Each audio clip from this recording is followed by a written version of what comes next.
Hey, good afternoon. Good afternoon. Okay. Oh, okay, no. I heard someone telling me it's not the good link, which is like my worst nightmare, probably.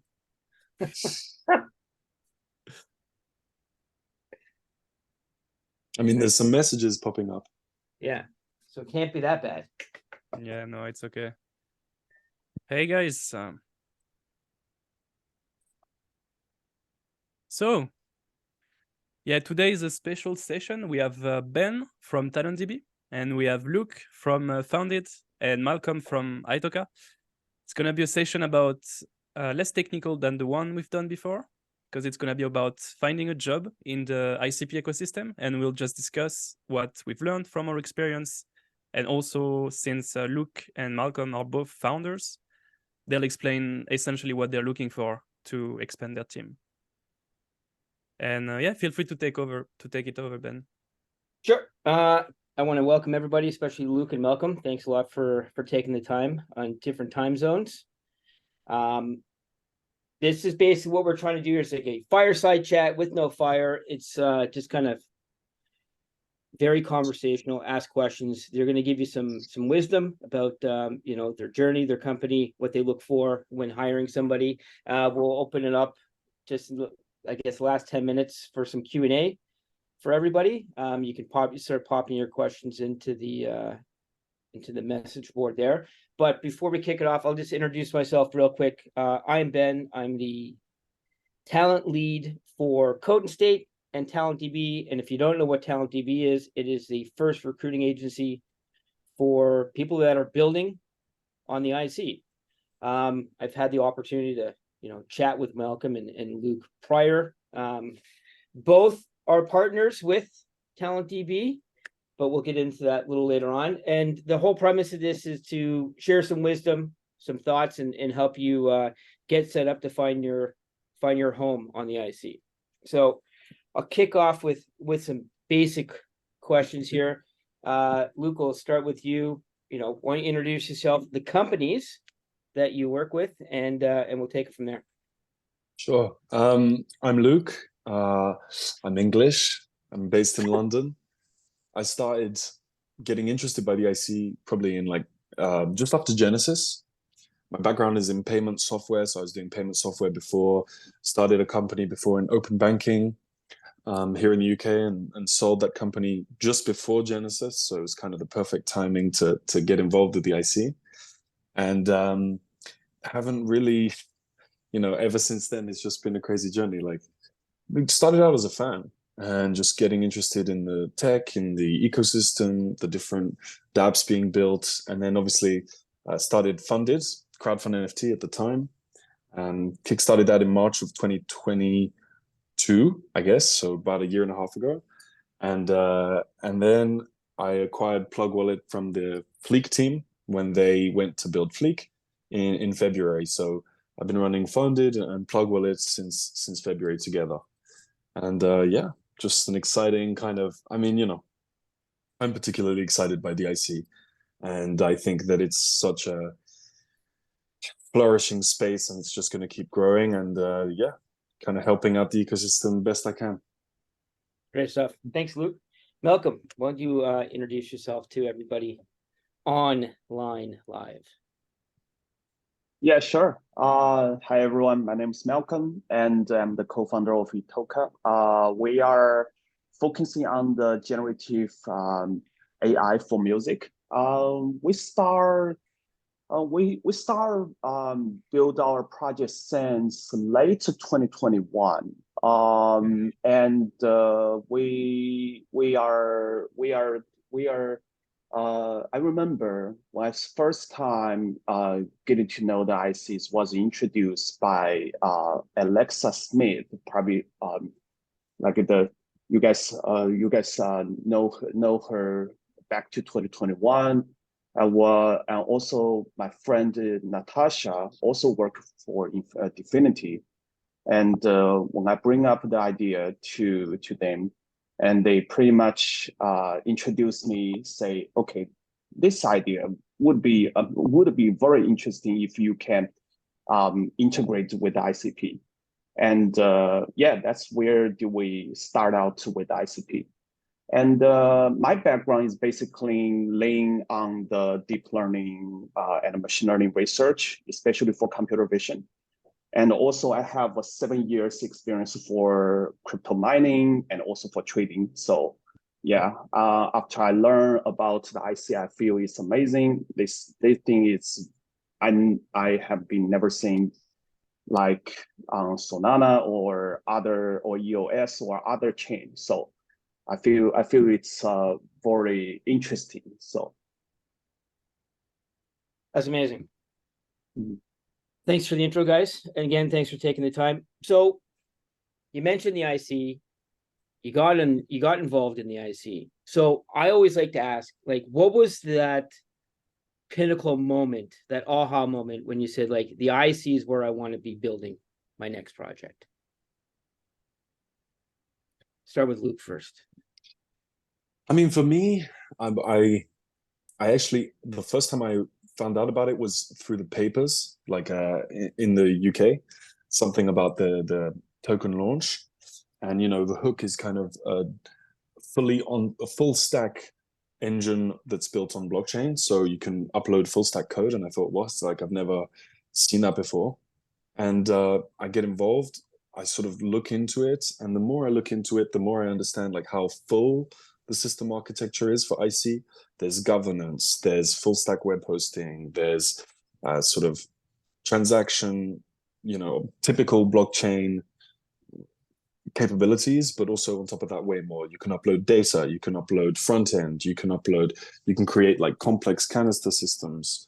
And I just thought the applications that have come out of this are going to be so diverse and very different to what we're seeing on traditional blockchain. I mean, Itoka Music is a fantastic example, actually, and I think it's one of those things you just can't build elsewhere. And so the rate, but you know, one application, that's what's so amazing about the IC is it has, the range is so large. You could do music, you could do videos. There was D-Social was particularly exciting to me at the time. Discover, Socialfy.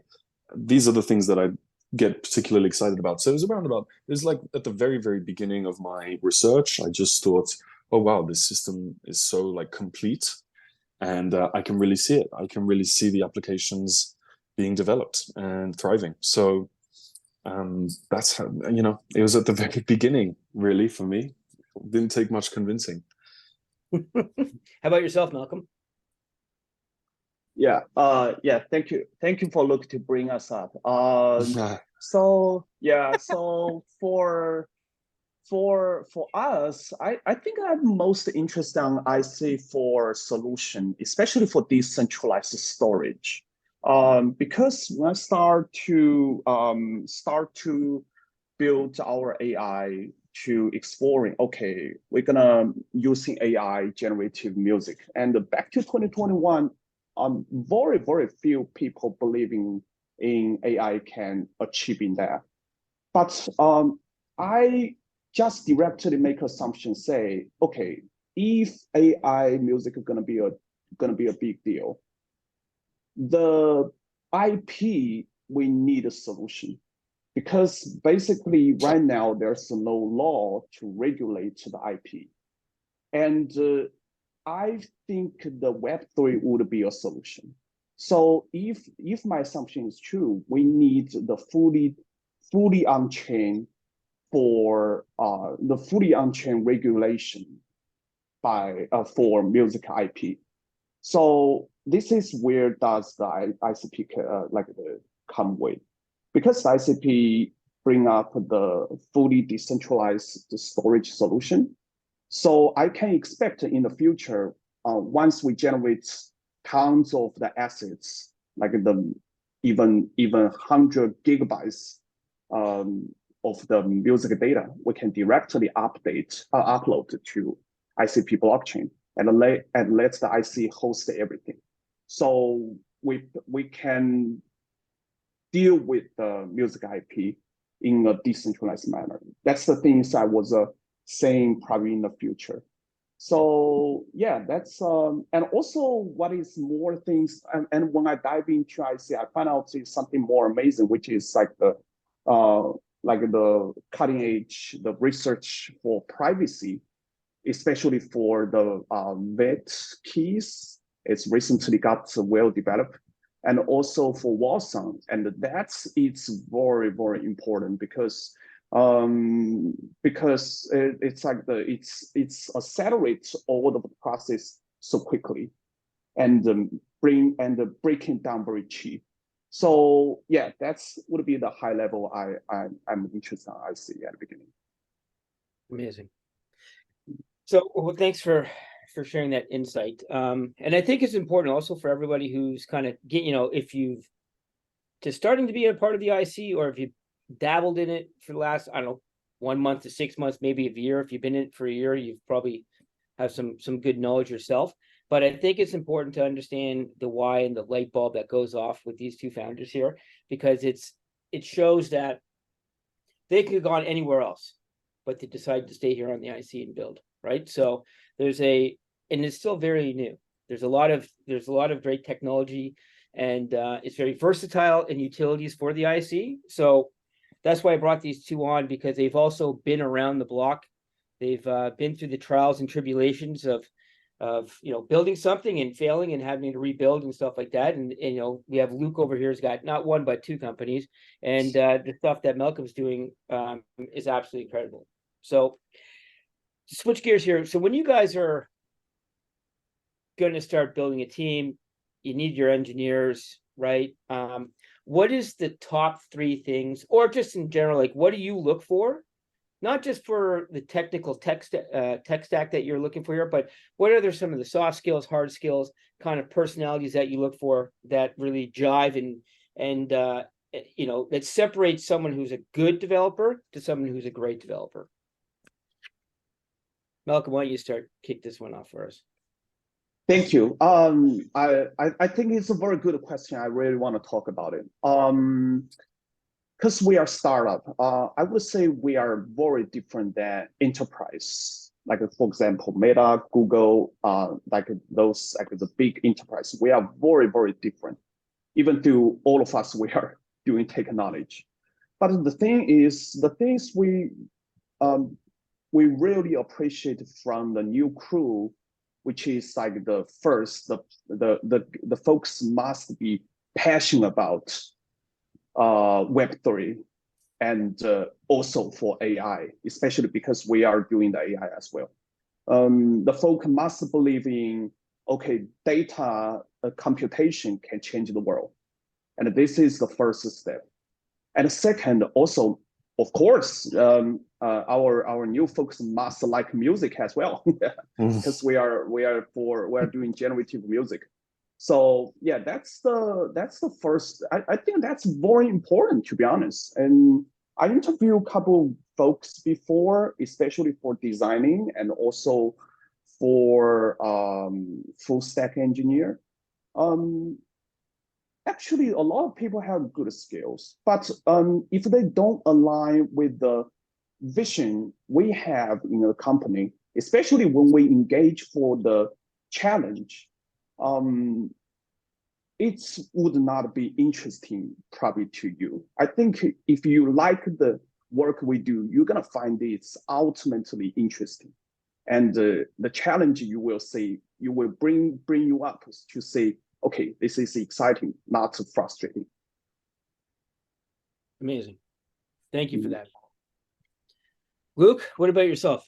I mean, I couldn't agree more with Malcolm. That was perfect explanation for it. I think for me, everybody that I've worked with, or everybody on my current team, nobody is from an ICP background. So they're all engineers. Either some have dabbled in Web3, but mostly actually not even Web3 at all. And I don't really mind that they don't understand the ICS or Itoka or Rust, or they don't understand the technical sort of requirements of what it means to program on the IC. I don't really care about that, because I'm perfectly willing to teach, and our whole team is willing to teach. And so I think I completely agree with Malcolm. It's are you do I see the real passion and the real understanding for the potential of this technology? And more often than not, I actually do, or at least I see a little spark, and then we can sort of teach you more and more and more about the, because here's the thing, like it's so fresh, it's so new. You know, you're talking about a new programming language, Itoka. You're talking about an entire new kind of architecture system, no AWS, which can be a bit like frightening for traditional developers.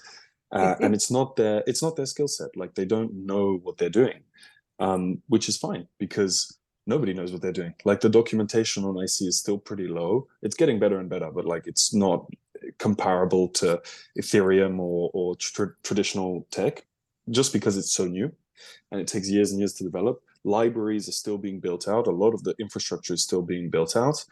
And so it's kind of like, are you going to dive deep with me? Are we going to find all the different libraries that we need? Are we going to build all the stuff that we need? Are we going to get the documentation where it's required? Are we going to make up most of the documentation, which is kind of what I do a lot as well with Plug especially. So yeah, it's just the mission, being mission driven is important. And I think Malcolm, you know, raised a good point there. Like in his case, it's passion for music. In my case, it's like more across the whole IC. So are you keen to help build the internet computer? And if you are, and you've got some skills somewhere, we're going to be able to teach you the rest. So that's it really. And that's the key thing. I found some juniors, like some guys who aren't even that experienced coders who I work with now.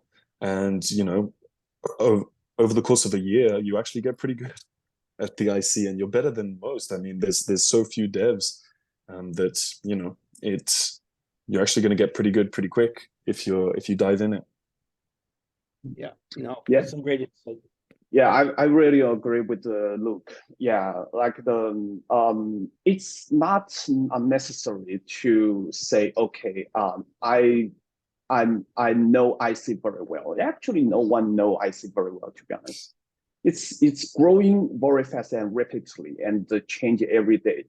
So I think the most important is like the willing to learn and the willing to share. And we definitely can teach you for the things you don't know. And we hope the new folks can teach us what's the things you feel passionate.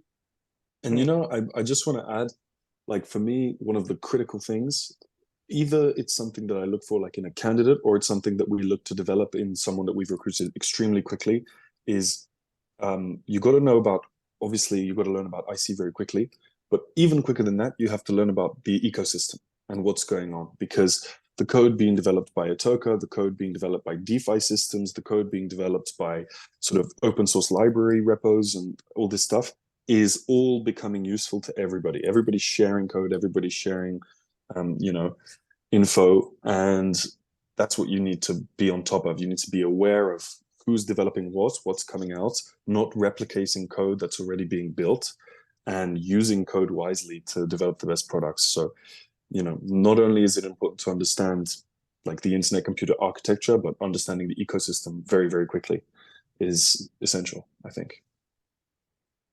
That's great. That's a great follow-up question there. So if you could give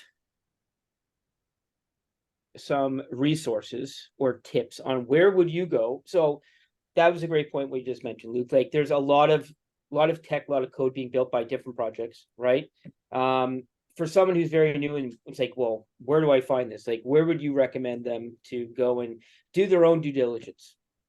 The first thing that I like to do is to have a look at the open source repos that are out there.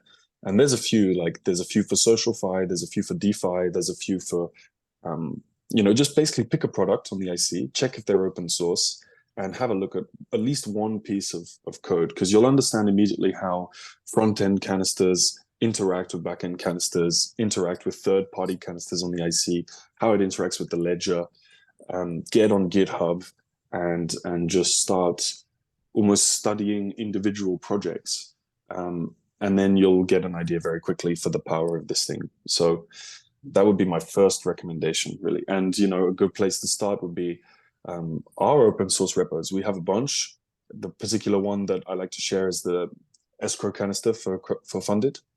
and you can just have a look about like how smart contracts operates with a system at large, and it's really, really useful. It's a good start. Cool. Could you possibly drop that link? Yes, of course. I'll drop that link. I'll go find it. Malcolm, what about yourself?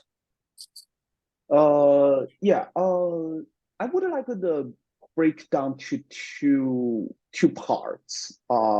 First is for the AI, the skill sets for machine learning, the skill sets for machine learning and the data processing we are looking for.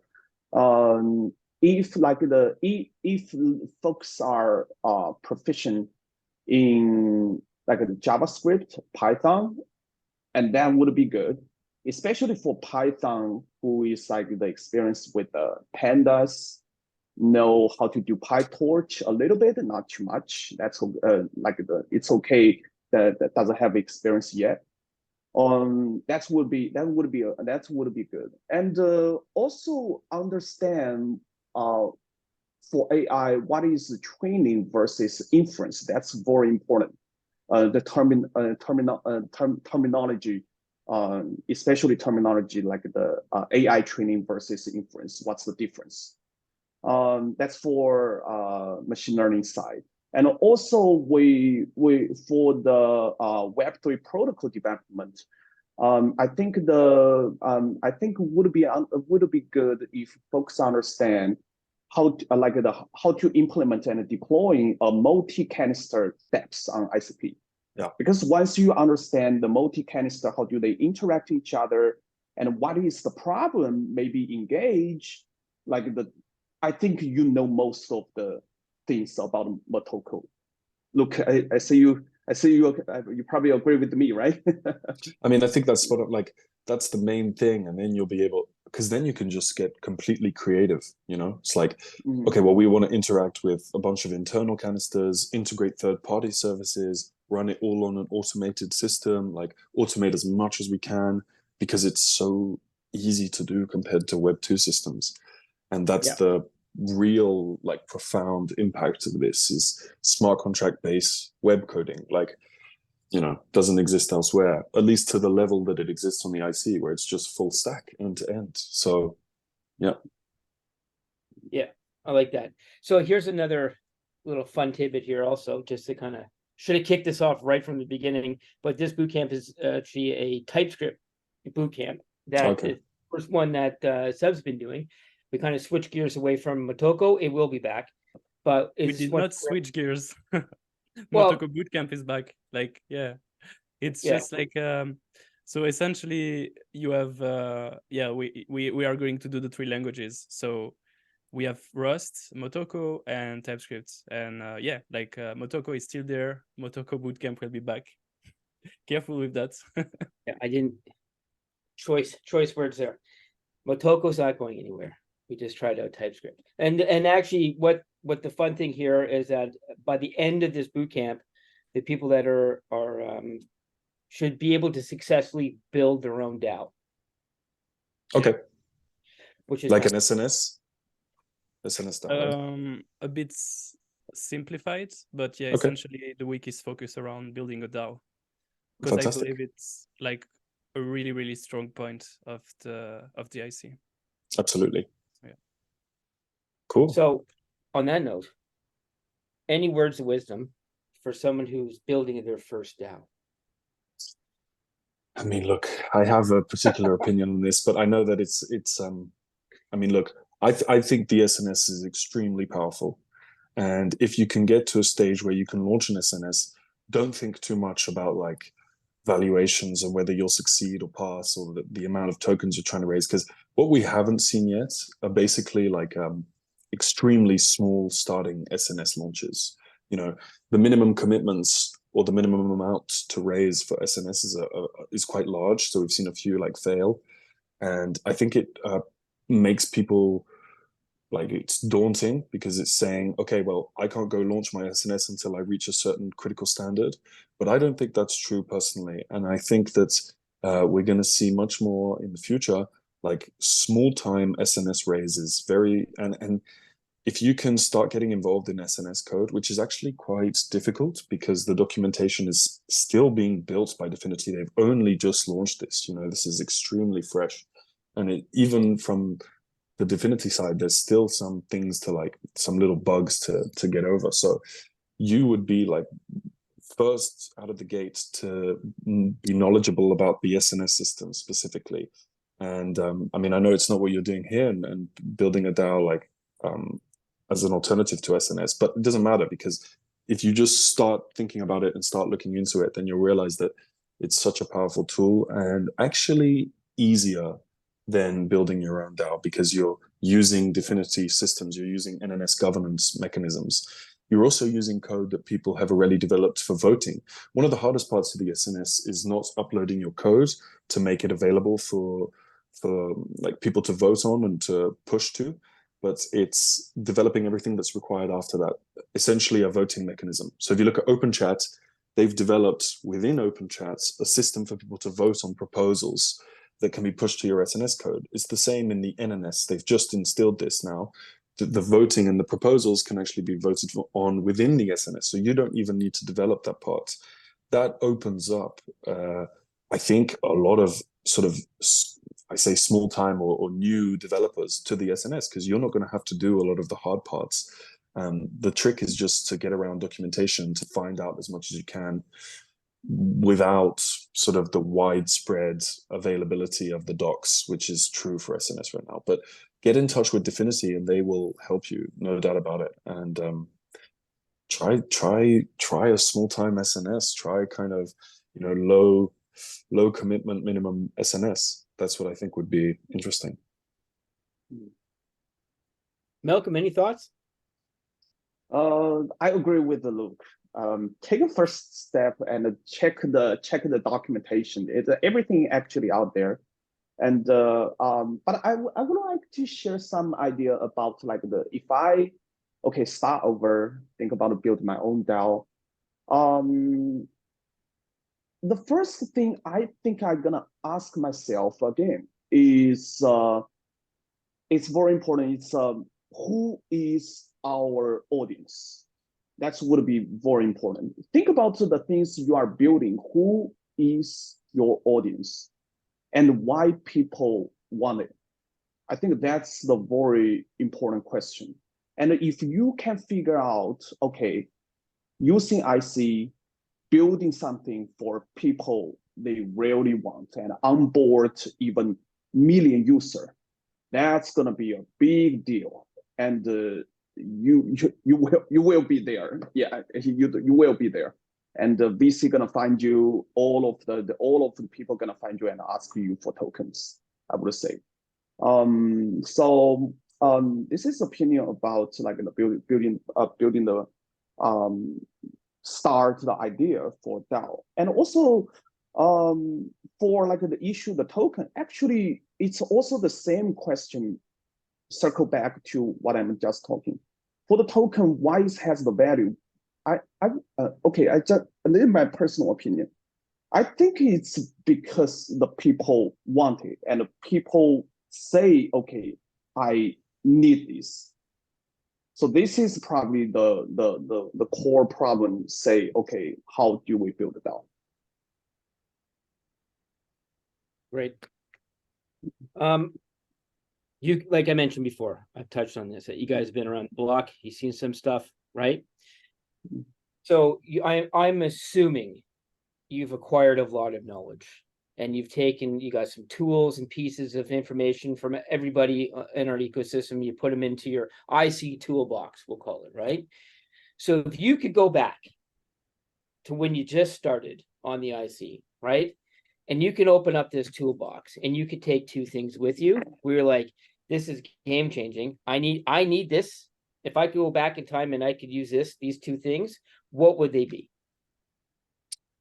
I have the number one thing that I think is underutilized is connect to IC. Everybody tries to create their own wallets. I'm generalizing, but I find that a lot of dApps have a sort of in-dApp wallet or something like that and interact with the ledger. You don't need that. do connect to IC. It's an open source repo developed by AstroX, and it's fantastic. It's a super easy connection to every available wallet on IC, Plug, Bitfinity, Stoic, and your users will be able to authenticate and interact with your dApp from all wallets. It's really, really useful. So Connect to IC would be my first one. The second one that I think it depends on the use case, obviously, but if you're looking to do a use case in multiple IC-based tokens, so like ICP, CKBTC, Hotonos, like any kind of token, we've developed something at Plug called, it's like a pay requests, token pay requests, but it's not just for ICP tokens. So it's like pop-up pay requests that you'll see with Plug and with most wallets, but you can do any token, CKBTC, Dragons, Hotonos, Ghost, whatever. And I think over time, that's going to become incredibly useful as the number of tokens increase and as the utility of those tokens become more available. Particularly like right now, CKBTC, I think, is again underutilized in platforms. So if you do connect to IC, you can connect to all wallets, and then token pay requests with Plug, you can do pay requests with CKBTC. And that's like already most of the functionality that you're going to need for your dApp in terms of enabling users to interact with your dApp via these tokens. And if you think about CK-ETH coming out soon, it's the same, right? It's like you're going to open up your dApp to all of these possibilities. So that would be my like initial toolbox, but it kind of depends on the use case and the stage that the dApp is at. What about yourself, Malcolm? I'm thinking about the similar things as Luke. The token standard. The token standard is something I didn't expect. The challenge when I was developing. Because when we start building our dApp for AI, I was thinking about, okay, once people using our AI music and the user pay for the token to who own that music, who is the NFT holder. And then I think, okay, that's trivial and let's build it. But later on, I find out, okay, if I want people to hold the music, which is the NFT, they need like the plug, they need like the import that assets to the wallet. And we have so many wallets on IC. We have a Plug, we have main, we have also the IC native wallet as well. There are so many different wallets, and each one probably accept a different standard. For example, before we have the Untriple, they have their standard as well. Plug has their standard, and then we have the ICRC, and this is so many standards. So if I want to develop something universal, I definitely gonna focus on the token standard. I completely agree with this. And it's been a rocky ride with token standards over the past year and a half, because there's been kind of a lot of back and forth, like DIP 21, DIP 721, which now is kind of becoming obsolete. EXT is the sort of king standard for NFTs, I would say. It's developed by Tonic and Stoic. I mean, that's just my opinion. People have their own sort of views on this, but the real token standard that I think is establishing the narrative now is ICRC2, because ICRC is the best token standard, and I think it's sort of universally agreed upon, like by most people, that this is going to be the future token standard. It's sort of similar to ERC20 in the sense that it just is complete. The only thing that was missing with ICRC1 was transaction history and token history. So, for example, in Plug, you can't get like activity data for CKBTC or like some of the other ones, SNS1 or whatever. But ICRC2, that's not the case. It's basically the same as ICRC1, but with transaction history. It's just been implemented for CKBTC now. It's very new, very fresh, but I suspect that it's going to become the sort of king token standard. So if I would say just stick to ICRC2 as much as you can. And if you're doing NFTs, probably EXT. But that, you know, people have their own opinions about this, but I think it's becoming less debatable, you know, sort of. So The EXT, I think they have some problems. Yeah, I would agree. Yeah. Can you guys do me a favor? What is, for the noobs, if you will, what ICRC? ICRC, it's the token standard that's come out for SNS launches, essentially. So it's like a Dfinity created token standard, which, you know, by nature is going to be extremely strong compared to community developed token standards. And it's the one that's used for CKBTC. It's the one that's used for any SNS launch. But you can create ICRC tokens that are non-SNS based. It's available token standard, and they've just improved it pretty majorly. So ICRC2, you know, check that out. They've actually had to implement this one during the week. Oh yeah, they had to implement fantastic. ICRC2. Yep. And because there is no example in Hazel, like there is an example, but it's completely outdated. They essentially had to do it. I think most of them did ICRC1, and some of them ICRC2. You mentioned EXT. What do you think about the NFT standard that is going on? Because Dfinity is also trying to set up a standard for NFT. I think it's called ICRC7. I don't see a lot of activity though. Well, here's the thing. Like, I think the problem is it's all about making it integratable within marketplaces. Because, well, two things. First of all, making the NFTs visible in wallets, which is actually quite hard because you have to develop you could use any of the token standards, but you have to, on Plug Wallet, we have to have like a separate registry. We call it the DAB registry, where you have to upload your canister IDs and whatnot to be able to see your NFTs in your wallets.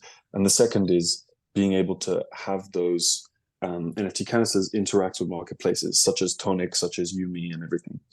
And until the marketplaces sort of adjust to ICRC7, which they haven't done yet, most of the marketplaces do use EXT, and it does have its problems, and you know, we can debate those, but it will be the easiest mechanism to have your canister like interact with marketplaces. Yeah. Which is, you know, the most important part. Yeah. So Yeah, I spent quite a long time engineer the NFT standard on IC. Yeah, of course, yeah. Yeah, it's like it's so I start to look at the EXT standard first. The interface doesn't look trivial to me, to be honest. Not the same as the ERC721 on Ethereum.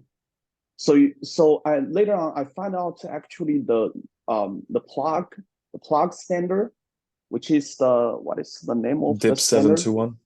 DIP, DIP 721. It's very similar as the ERC721.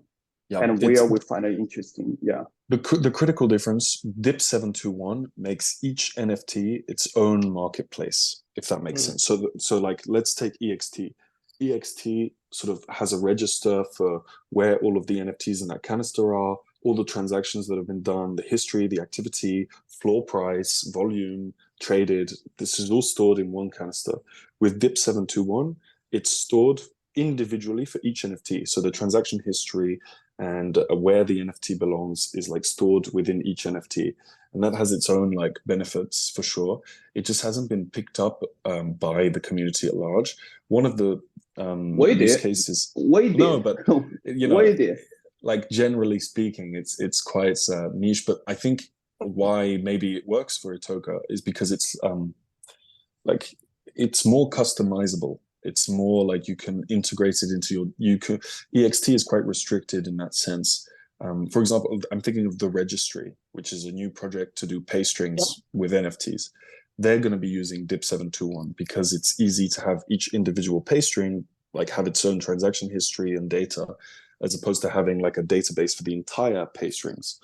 And that makes it easy to like mint new pay strings, to create, you know, different ones, and it's like better at scale. So that's like an advantage of DIP 721 for sure. Yeah, that's a lot of free knowledge. A lot of free knowledge there. Gonna wrap that up and sell it. Anyways, speaking of knowledge, so before we turn it over for Q&A here, what's one piece of advice you'd love to give to somebody who's just kind of starting off? Talk to everyone. The IC ecosystem is very, very open. People are super willing to like help and talk and chat through stuff. Get on Discord, get on Telegram, get some group chats going with the ecosystem projects, with Dfinity as well. Dfinity is also very willing to get involved and to help you out. And that's going to help you way more than you think. You know, don't think to yourself, okay, I'm going to develop my app by myself and then like release it. You know, I don't think that's how it works right now, because the resources are still like with the people developing, and yeah, just chat to everyone. How about yourself, Malcolm? Yeah, I think like I would suggest like try to study as much as you can.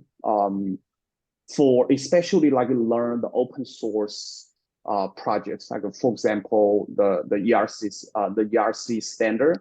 They have so many interfaces, and each function, what is that, why people implement it, and how did people do it, and ask a question again and again, and then discuss with your folks.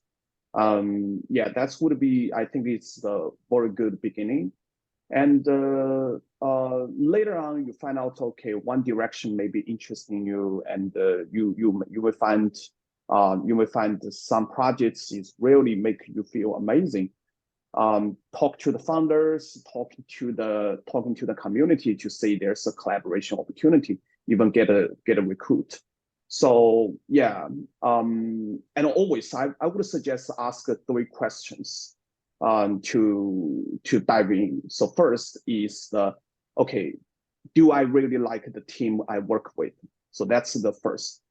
And the second, do I passionate about what are they building? And the third is, do I really share their vision? I think that would be enough.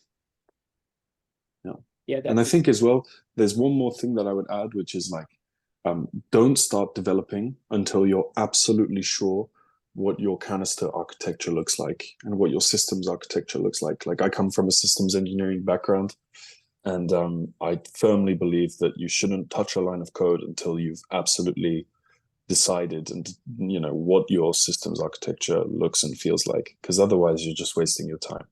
You know, you're going back and forth, and you're going to be like, and you'll learn a lot for sure, but in terms of developing a product, like, try and outline it as best you can on a very technical level before you start coding. Yeah, just Go want to ahead. add that I 100% agree with Luke. If you're going to do like a commercial or like serious project, like, yeah, the only thing I would add is, like, if you're just looking to build like a weekend project, I think for some persons could be valuable. Like, that's how I learned, kind of. Like, Oh, for sure. I did a lot of mistake in my first project with the canisters. Like, I had basically several canisters that were not necessary. And when you go through the pain of intercanister code, you actually learn a lot. And but once you have this knowledge, like this knowledge base, I agree. Like, I wouldn't jump on a project right now without just taking a piece of paper and drawing like architecture of the application.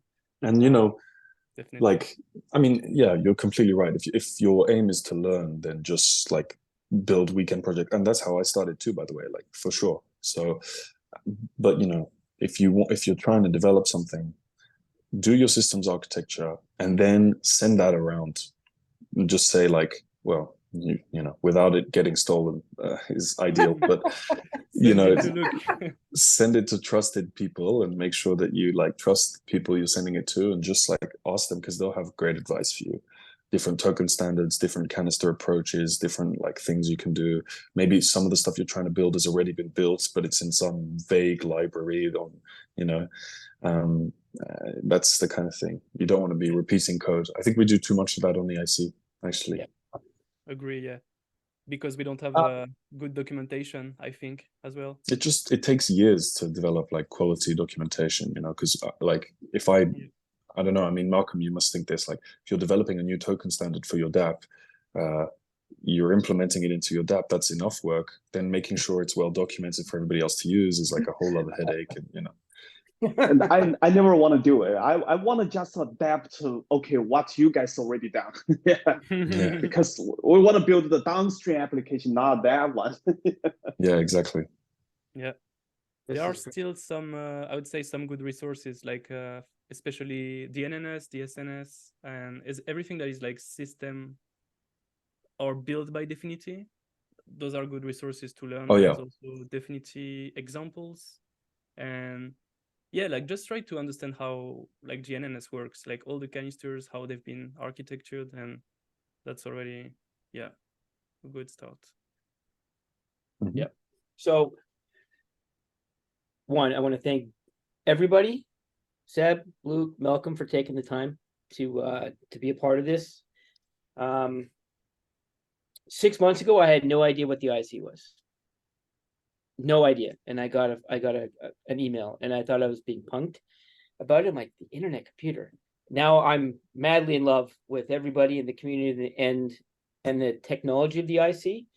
I'm actually trying to learn how to code, and I have no coding experience. I'm a little bit older than most of you guys, so I'm like, I got the training wheels on, and I'm just doing some basic coding. My goal by the end of the year is to be able to write code, and then I want to get into, and I want to dive into Itoka and TypeScript and Rust and everything else, because I just know that this, in my gut of guts, that the IC is the future, right? So a note for everyone who's gone through the boot camp, will continue to go through other boot camps.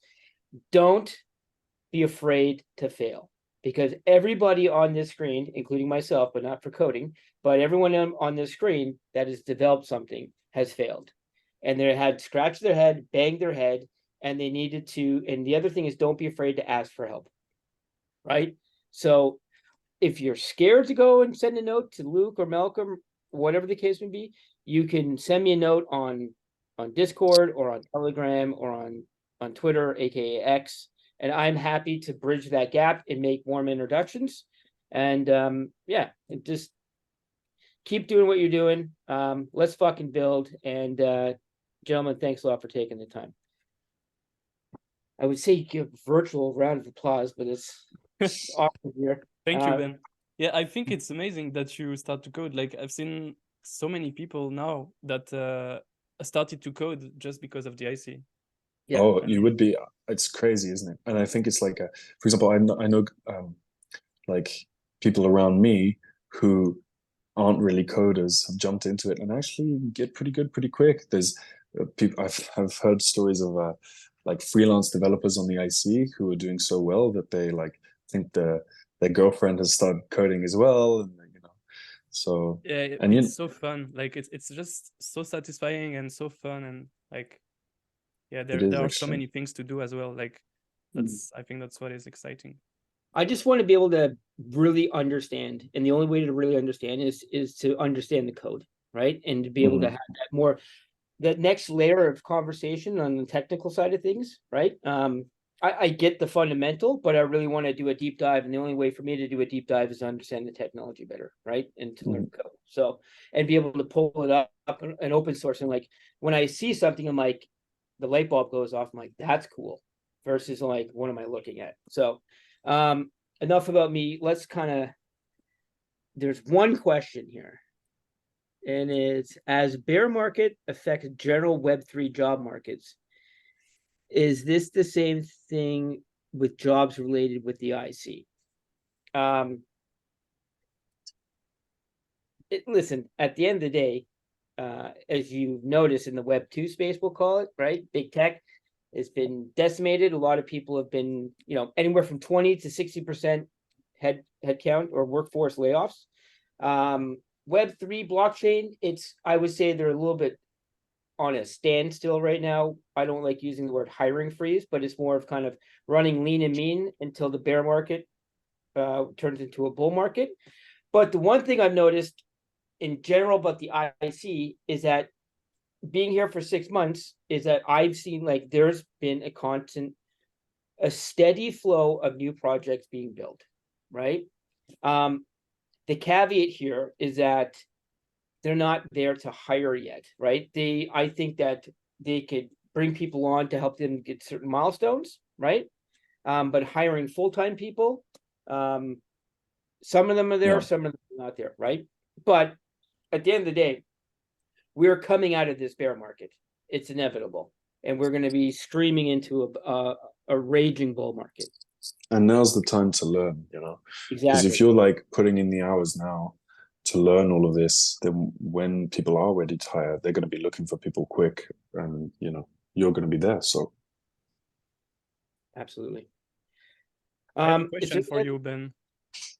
What? What is the biggest mistake that you see people doing in general when they come to you or when they apply for a job on the IC? Have you noticed common problems or mistakes? Yeah, so there's a couple things I've noticed in my career. So I've been in the tech recruiting space for over 16 years. So when they don't come prepared, meaning, you know, let's just say you have an interview with, you know, one of these two gentlemen here, either with Funded or Itoka Music, right? And you come in and you have no idea what the project is that you're interviewing with, right? So I always say do your due diligence and understand who your audience is, right? The other thing is that not a lot. I don't care about LinkedIn. I can run a whole nother session on that, but I think for developers have an updated GitHub so that we can take a look at it and we can share it, and also up to date live kind of. I don't care if you work for another company before, even your projects, right? So whatever bootcamp you've done with Seb here, right?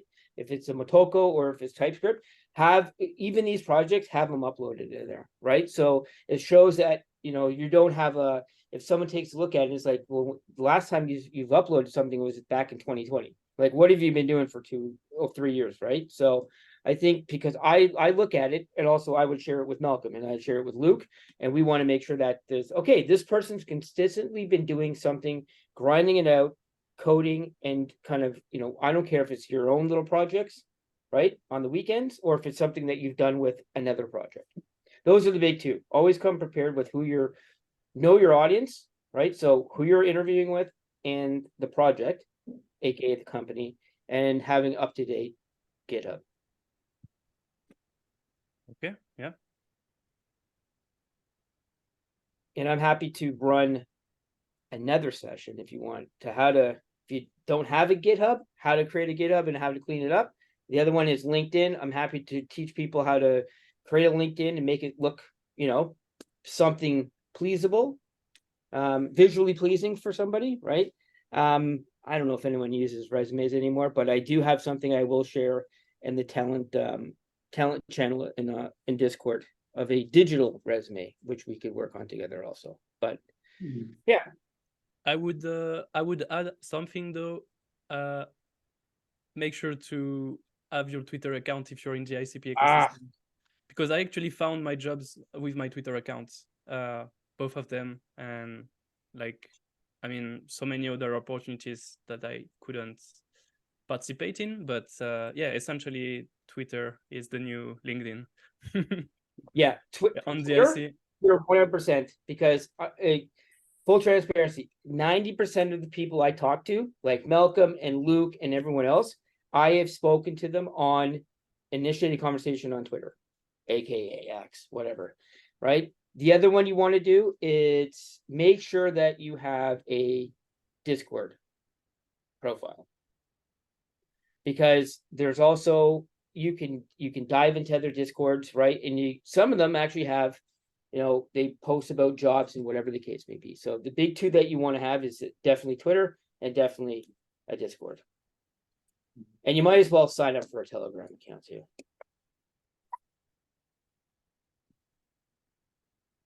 Malcolm, any also one more suggestion. I think like also important to be confident as well.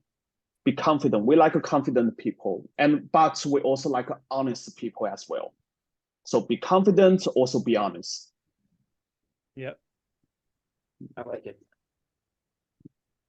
Cool. Keep your LinkedIn. Yeah, no, don't drop your LinkedIn. What you know what I could do is I'll put some time together and I'll put a little project of like your a little toolbox of what you want to do and links and I'll share it on our Discord on Code and State Discord talent and I'll find some time this week to do it. Cool. Okay. Any other questions popping up, Seb? I think there are two questions in the chat. Is there a job board for IC careers? No, is the short answer. Where to find anything that's going on would be in the Discord talent channel. Talent DB. You could follow me because I'll be posting things on Twitter, in the Discord channel. Anybody who's in a boot camp, stay close to that talent channel because I will update that with information on jobs and or other projects that are going on, right? That some people that are looking for some help, right? Some of them may be part-time, some of them might be contract, some of them might be full-time. All right. And the other question, I think I can try to answer. How can one contribute to the ecosystem as a beginner? So I'd say, so it's Sam. Sam, I've already seen that you're making tutorials for other people, which I think is amazing. So keep doing that first. Don't be afraid to ask questions. You know, that's, I mean, this ecosystem is so small. Like, for example, in my case, I started with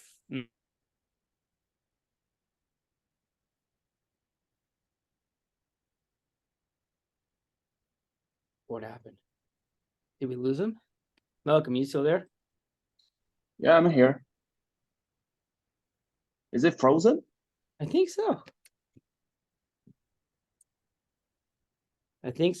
Seb is in another parallel universe. I think it's probably 1 hour routine for Zoom. Yeah, it's automatically freeze the people who got into this room. Yeah, we're probably gonna get it frozen very quickly. All right. Malcolm, thank you very much for taking the time. I really appreciate you. Luke, if you're still there, thanks a lot, buddy. I'll send you a note on Twitter. If you guys need anything before you jump off, take a look in the chat. We have everyone's Twitter there. I will also put it into the Discord channel so you can follow up with them there. So if you need anything, reach out. Like I said, one more time, if you have questions, come to me. If you're uncomfortable reaching out to these two fine gentlemen, I'm happy to make introductions if needed. All right. Thank you, everybody. Enjoy the rest of your Saturday. Thanks, Malcolm.